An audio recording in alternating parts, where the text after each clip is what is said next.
بسم اللہ الرحمن الرحیم. ناظرین السلام علیکم. پروگرام ہے باخبر، میں ہوں یاسر رحمان. ناظرین، سب سے پہلے ہم بات کریں گے آج کے موضوع کے حوالے سے. اس سادگی پہ کون نہ مر جائے، اے خدا لڑتے ہیں اور ہاتھ میں تلوار بھی نہیں. خان صاحب نے گزشتہ روز صحافیوں سے دلچسپ بات کی ہے کہ لگتا ہے کہ آرمی چیف انہیں اپنا دشمن سمجھتے ہیں، حالانکہ وہ تو ان سے ملنے کے لیے تیار ہیں. ان کا مزید کہنا تھا اگر کوئی ملنا ہی نہ چاہے تو وہ کیا کر سکتے ہیں. میری اسٹیبلشمنٹ سے کوئی لڑائی نہیں، اگر کوئی یہ سمجھتا ہے کہ میں گھٹنے ٹیک دوں گا تو یہ نہیں ہو سکتا. خان صاحب جو کہ 2/3 اکثریت کے دعوے دار ہیں، ساتھ ہی وہ صحافیوں کے ذریعے عام شخصیات کو پیغامات بھی دے رہے ہیں، اور لگتا یہ ہے کہ کل کی ملاقات کے بعد جو صحافیوں سے خان صاحب کی ہوئی ہے کہ پلستر اترنے کے بعد بھی خان صاحب کو سہاروں کی تلاش ہے. جناب، سب سے پہلے اپنے پینلسٹ سے تعارف کروا دیتے ہیں، اس کے بعد پروگرام کا باقاعدہ آغاز کریں گے. آج ہمیں جوائن کیا ہے جناب سلمان غلی صاحب نے، آپ لاہور اسٹوڈیوز میں ہیں. سجاد انور صاحب نے لاہور اسٹوڈیوز سے جوائن کیا ہے. آغا اقرار صاحب نے ہمیں اسلام آباد اسٹوڈیو سے جوائن کیا ہے. مرتضیٰ سولنگی صاحب اسکائپ کے ذریعے ہمیں جوائن کر رہے ہیں. شنیلا عمار صاحبہ ہمیں اسکائپ کے ذریعے جوائن کر رہے ہیں. آپ سب پینلسٹ کو ہم ویلکم کرتے ہیں. جناب، سب سے پہلے سلمان غلی صاحب آپ سے سوال ہوگا، یہ فرمائیے گا عمران خان صاحب کا آرمی قیادت سے ملاقات کی خواہش کا بڑی بےتابی سے اظہار کیا گیا ہے ان کی طرف سے. اقتدار سے ہٹتے ہی اینٹی اسٹیبلشمنٹ بیانیہ اور مختلف ناموں سے پکارنا اسٹیبلشمنٹ کو، اس پر سیاست کرنے والے عمران خان آج اسٹیبلشمنٹ کی حمایت کے متلاشی کیوں نظر آتے ہیں اور اتنی بےتابی کیوں ہے خان صاحب میں؟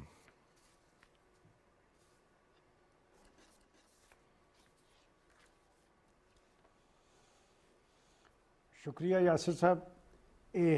یاسر صاحب، ایک سائنسی کہاوت ہے کہ افراد اور اشیاء جب اپنی بنیاد سے اکھڑتے ہیں تو لڑکتے رہتے ہیں جب تک وہ اپنے منطقی انجام تک نہ پہنچ جائیں. بات یہ کہ آپ نے جس بیان کا ذکر کیا ہے، دیکھیں میری آواز ایکو ہو رہی ہے، ذرا یہ آواز ٹھیک کریں. جی آپ جاری رکھیے، آپ کی آواز آ رہی ہے، ہم اس کو فکس کرتے ہیں.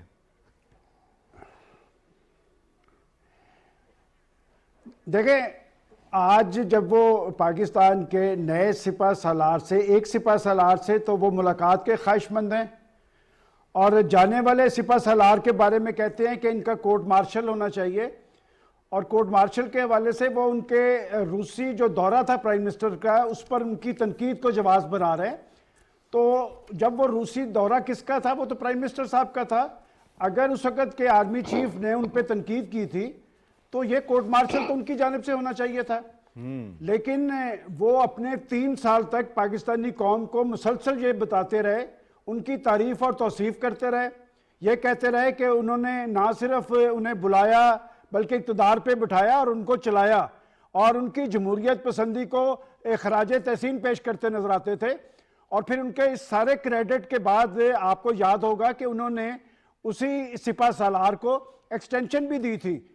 اور جہاں تک اس سپہ سالار کی بات ہے موجودہ کی، جن سے وہ ملاقات کے خواہش مند ہیں، تو بات یہ کہ کیا موجودہ سپہ سالار جو ہیں وہ اپنے پیشرو کا انجام نہیں دیکھ رہے، اور انہیں نہیں پتا کہ اس پیشرو کے ساتھ انہوں نے کیا کیا کہ ایک وقت میں جب انہوں نے اپنی حکومت کو لڑکھڑاتے دیکھا تو انہوں نے میر جعفر، میر صادق اور جانور تک کے الفاظ کہہ دیے، اور پھر اس میر جعفر اور میر صادق کو اپنے پریزیڈنٹ کے ذریعے اپروچ کیا، اور 2 دفعہ پریزیڈنٹ ہاؤس میں ان سے ملاقات کی اقتدار میں نکلنے کے بعد، اور وہاں پر انہیں تاحیات ایکسٹینشن کی پیشکش کرتے رہے.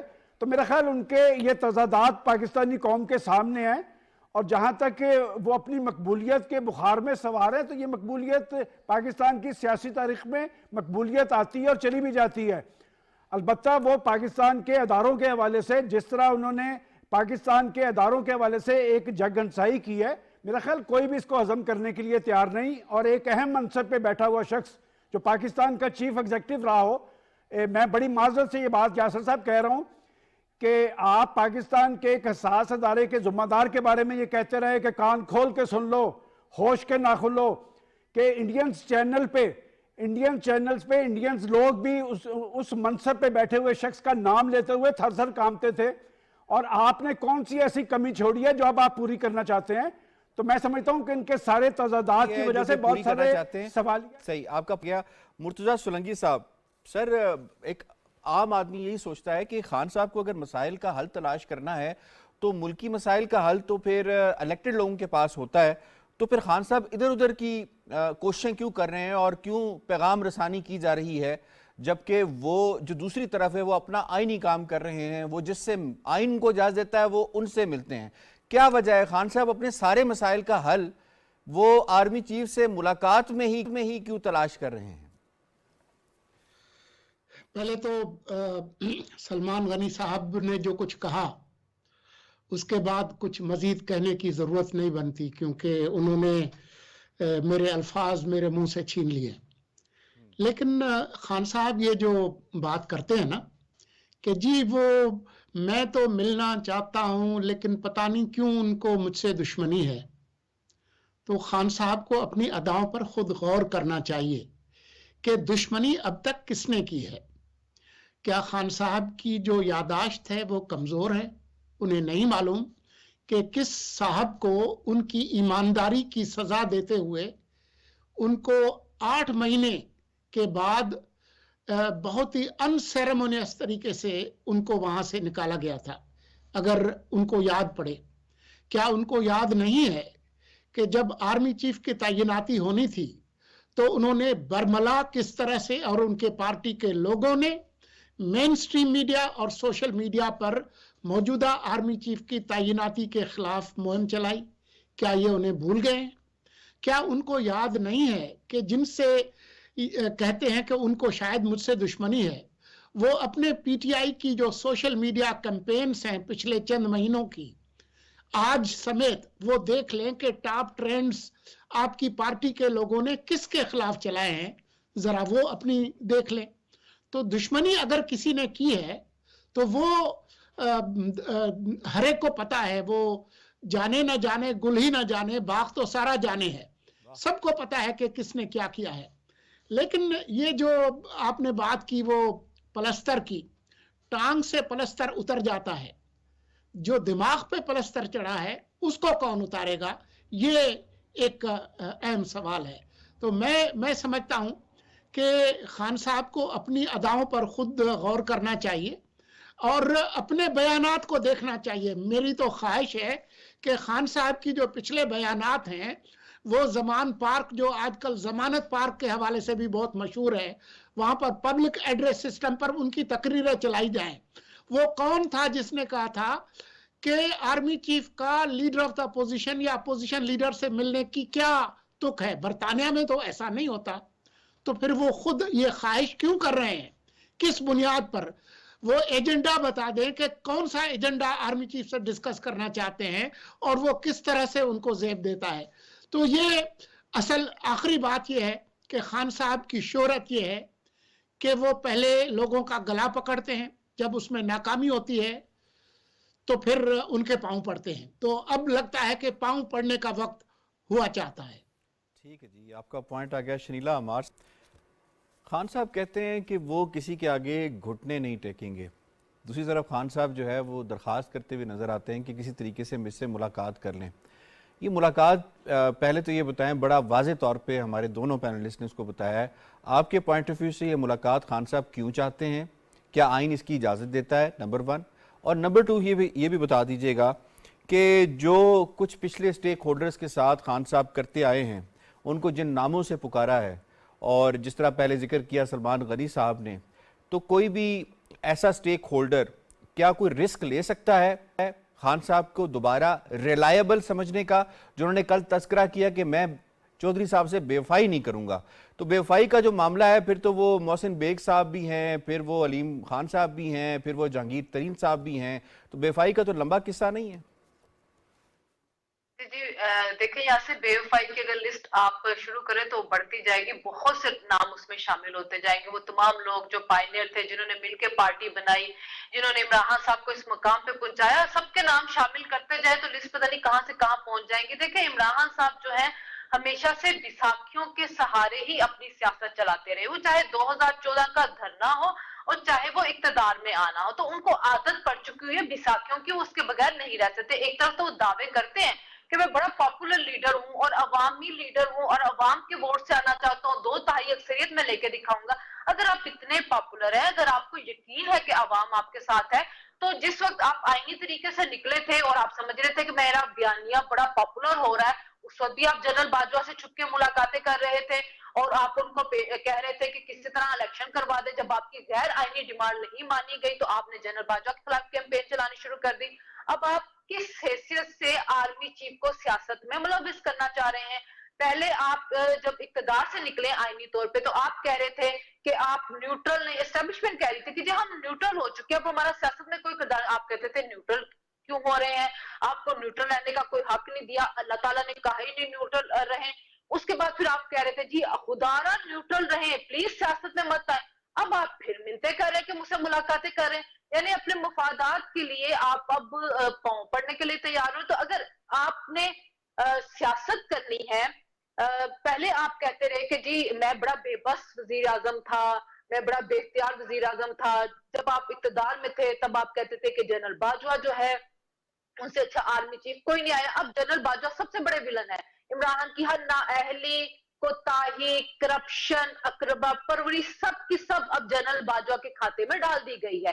تو جنرل جو اب سٹنگ آرمی چیف ہے وہ کیوں جائے عمران خان صاحب کے پاس؟ وہ اس لیے جائے کہ وہ جائیں اور جا کے عمران خان صاحب سے ملاقات کرے. کل کو عمران خان اس ملاقات کے بارے میں کوئی بھی کہانی بنا کے عوام کو سنا دیں گے تو پھر جنرل آصف منیر صاحب کو آ کے کوئی پریس کانفرنس تو نہیں کریں گے اپنا بیانیہ دینے کے لیے کہ بھئی میرے ساتھ میٹنگ میں یہ بات نہیں، یہ بات ہوئی تھی.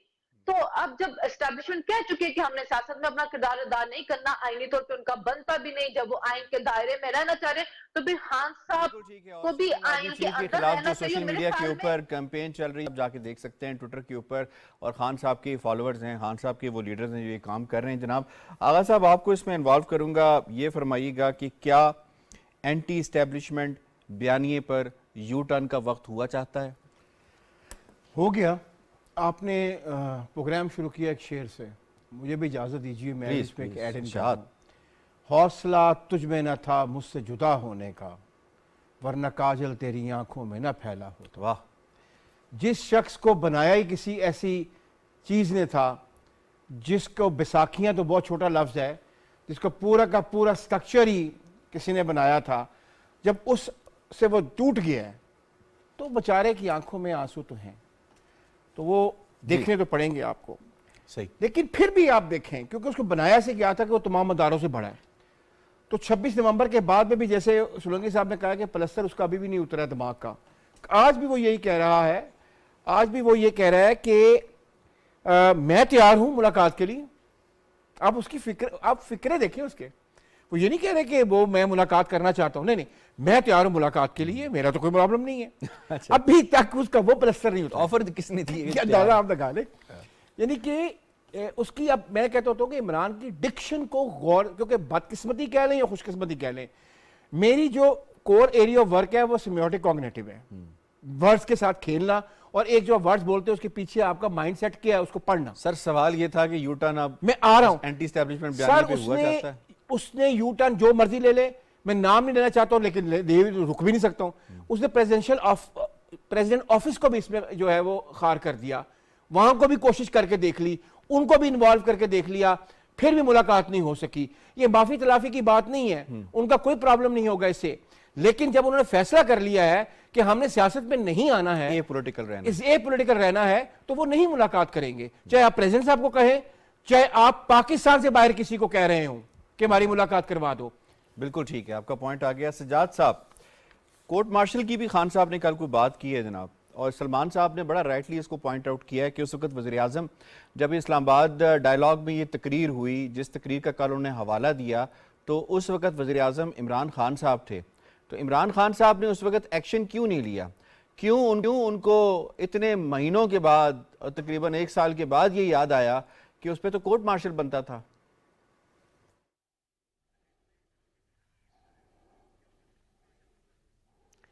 یاسر، آپ ان کی کون سی بات کو ریپیٹ کریں گے اور پھر کہیں گے کہ انہوں نے ایسا کیوں نہیں کیا؟ وہ تو سراپا ایک تضادات ہیں عمران خان صاحب. لیکن اس وقت جو ان کا چیلنج ہے وہ اور ہے. اس وقت جو ان کے ارد گرد فلاسفر بیٹھے ہوئے ہیں نا لاہور میں، اور وہ ان کو بتاتے ہیں کہ جناب 2/3 میجورٹی آپ لے رہے ہیں، اب آپ نے جو باہر تعلقات خراب کیے تھے ان کو بھی ریپیئر کریں، اب آپ نے جو اسٹیبلشمنٹ کے ساتھ لڑائی شروع کی تھی اب اس کو بھی ریپیئر کر لیں.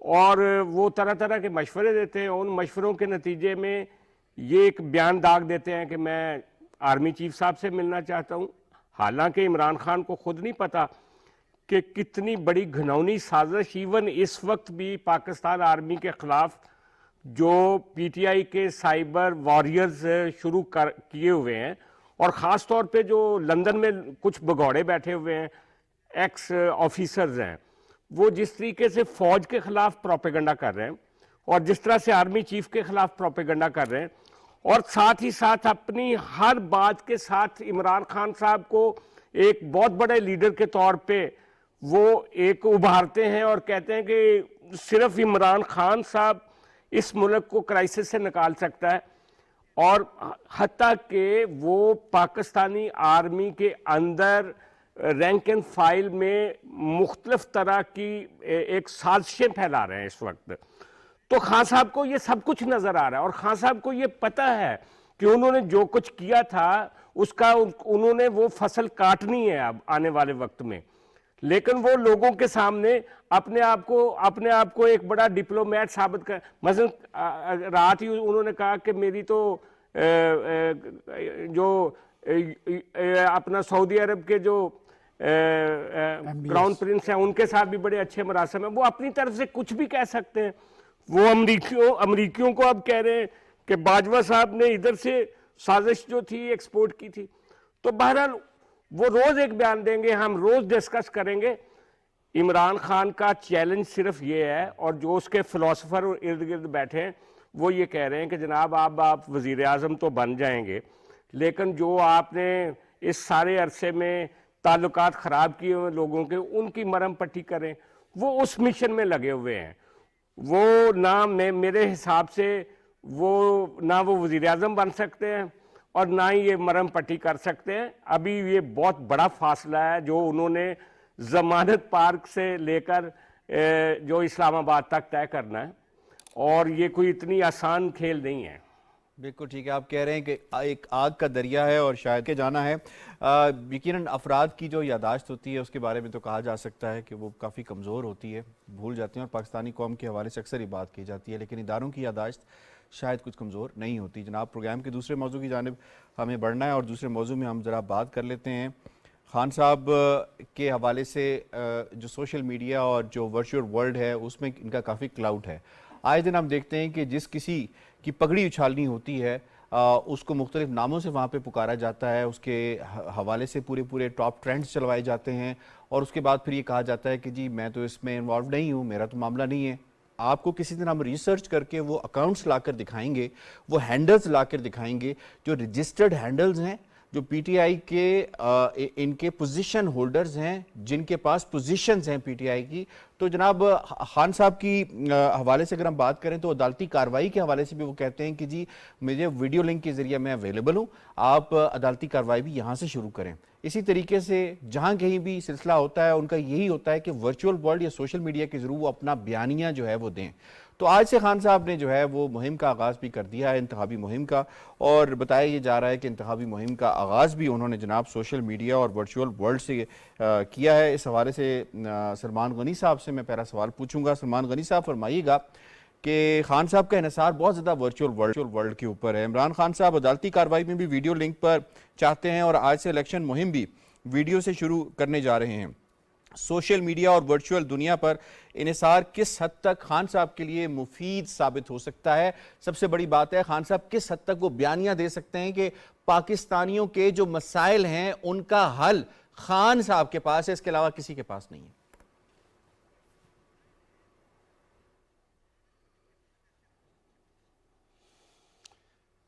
دیکھیں یاسر, آپ نے ابھی سوشل میڈیا پہ جن ٹرینڈز کی بات کی ہے, میرا خیال یہ بڑا ایک حساس سا معاملہ ہے. میرا خیال اس پہ ہمیں بات ضرور کرنی چاہیے, اس لیے کہ جب پاکستان کے سیکورٹی اداروں کو یا اس کے سربراہ کو ٹارگٹ کیا جائے گا کہ ہم پچھلے 30-40 سال سے جرنلزم میں رہے ہیں اور ہمیں یہ بتایا جاتا رہا کہ پاکستان کی فوج جو ہے وہ دشمن کی آنکھ میں کھٹکتی ہے, اور اگر ہمارے سپہ سالار کو کوئی ٹارگٹ کرتا ہے اور ٹرینڈ چلائے جاتے ہیں تو دشمن کون سی کمی چھوڑ رہا ہے جو یہاں سے پوری کی جا رہی ہے. تو میرا خیال ہے یہ پاکستان کے ذمہ دار اداروں کو اس بات کا نوٹس لینا چاہیے.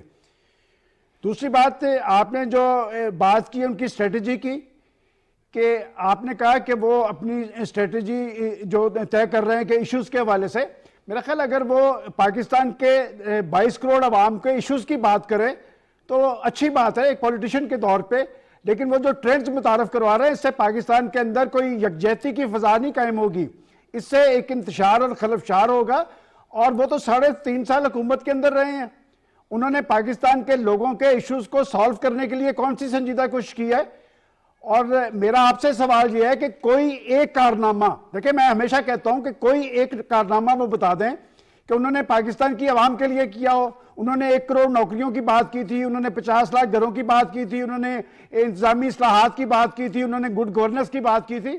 لیکن پاکستان کی سیاسی تاریخ کے پہلے چیف ایگزیکٹو ہیں جو روز بیٹھ کے پاکستان کی اپوزیشن کو ٹارگٹ کرتے نظر آ رہے تھے, اور انہوں نے اپنے ایٹیچیوڈ کے ذریعے پاکستان کو غیر مستحکم کیا ہے, یہاں پر انتشار پھیلایا ہے, یہاں پر نفرت کی سیاست کو فروغ دیا ہے, یہاں پر عداوتیں پیدا کی ہیں. تو میرا یہ خیال ہے, میرا ان سے ہمبلی ایک مشورہ ہے کہ وہ اپنے طرز عمل پہ نظر ثانی کریں. اگر انہوں نے پاکستان میں سیاست کرنی ہے تو پھر پاکستان کے مفادات کو دیکھنا ہوگا اور پاکستانیت کا جذبہ ہے اس کا اظہار کرنا ہوگا. آج تک انہوں نے پاکستان کو درپیش ایشوز پہ بات کرنے کی بجائے اپنے مخالفین کو ٹارگٹ کیا ہے, تو لہٰذا اس طرز عمل پر نظر ثانی کیے بغیر وہ پاکستان کے اندر سیاست نہیں کر پائیں گے. دیکھیں میں پہلے بھی آپ کو یہ بات کہہ چکا ہوں کہ یہ جو مقبولیت کا بخار سوار ہے, مجھے یاد پڑتا ہے سولنگی صاحب بھی اس کی تائید کریں گے, اصغر خان صاحب بھی بہت پاپولر تھے پاکستان میں, اور مرحوم پھر اس کے بعد ایسا وقت بھی آیا جب تحریک استقلال بہت محدود ہو کے رہ گئی. تو میں سمجھتا ہوں کہ انہیں چاہیے کہ اپنے طرز عمل پہ نظر ثانی کرے اور ایسا ایکٹ نہ کرے جس سے پاکستانیوں کے دلوں کے اندر ان کی پاکستانیت کے حوالے سے سوالات پیدا ہوں. بالکل ٹھیک ہے, آپ کا پوائنٹ آ گیا. آپ نے گراؤنڈ ریالٹیز کے حوالے سے بات کیا, آپ نے کہا جو ورچوئل ریالٹی کریٹ کرنے کی کوشش رہی ہے وہ گراؤنڈ ریالٹی سے بہت مختلف ہے اور اس کا کوئی اثر نہیں ہوگا. مرتضیٰ سولنگی صاحب, یہی سوال آپ سے پوچھوں گا سر, یہ فرمائیے گا کہ جو انہوں نے ورچوئل ورلڈ کے اندر ایک اپنی سے ایک دنیا بنا کے رکھی ہے جہاں پہ ان کا روز خطاب ہوتا ہے, ایسے 2 جھنڈے لگا کے جیسے کہ پرائم منسٹر خطاب کر رہا ہے قوم کے ساتھ, جبکہ گراؤنڈ ریالٹی پاکستانی عوام کے جو معاشی مشکلات ہیں, ان کو سیکیورٹی کے جو معاملات ہیں اس پر خان صاحب بات کرتے نظر نہیں آتے. تو انہوں نے جو ورچوئل ورلڈ کا سہارا لیا ہے کس حد تک پروڈکٹیو ہو سکتا ہے بالخصوص ان لوگوں کے لیے جو گاؤں دیہات میں رہتے ہیں؟ دیکھیں خان صاحب کیونکہ ایک نوجوانوں کے خود ساختہ رہنما ہیں, اور انہوں نے اور ان کی پارٹی نے بہت بھاری رقم دے کے جو مارکیٹنگ کمپنیاں ہیں وہ ہائر کی ہوئی ہیں. تو ان کا یہ خیال ہے کہ جو ورچوئل ورلڈ ہے اور جو سائبر اسپیس ہے اس کے ذریعے ہم الیکشن جیتیں گے. میں صرف آپ کو ایک مثال دینا چاہتا ہوں ماضی قریب کی. ایک شہر ہے ملتان, وہاں پر ضمنی انتخاب ہوا تھا جس میں عمران خان خود بھی تشریف لے کر گئے, کمپین چلائی. ان کے جو نمبر 2 ہیں شاہ محمود قریشی صاحب, انہوں نے کمپین چلائی. ان کی دختر نیک اختر جو ہے وہ وہاں پر امیدوار تھی. اور جو سوشل میڈیا کی جو طاقت ہے ان کی وہ آپ کو پتہ ہے, ٹرینڈ سے لے کر باقی چیزوں پر. پھر ایک نوجوان تھا یوسف رضا گیلانی کا بیٹا, اس نے کتنے بھاری بھرکم لیڈ سے ان کو ہرایا. اس کی وجہ یہ تھی کہ سوشل میڈیا انہوں نے بھی استعمال کیا, لیکن وہ نائی کے پاس بھی گئے, وہ موچی کے پاس بھی گئے, لوگوں کے گھروں میں بھی گئے. جو پرانا طریقہ تھا لوگوں کے ساتھ گلے ملنے کا, ہاتھ ملانے کا, حال پوچھنے کا, وہ استعمال کیا اور اس کا نتیجہ آپ نے دیکھا. اگر تھوڑا سا پیچھے جائیں تو سابق مرحوم پرویز مشرف صاحب جب واپس آ رہے تھے دم دھڑاک سے, اور ان کے فیس بک جو فالوورز تھے ان سے ان کو تاثر ملا کہ لاکھوں لوگ کراچی میں ان کے استقبال کے لیے آئیں گے. پھر آپ نے دیکھا تھا کہ کیا ان کے ساتھ ہوا تھا. تو جو ورچوئل ورلڈ ہے اس کی اپنی اہمیت ہے, لیکن خان صاحب ویڈیو لنک پہ اب مخاطب ہیں لوگوں سے, وہ ضرور ہوں. لیکن پچھلے دنوں کراچی کے اندر جو بلدیاتی انتخابات ہیں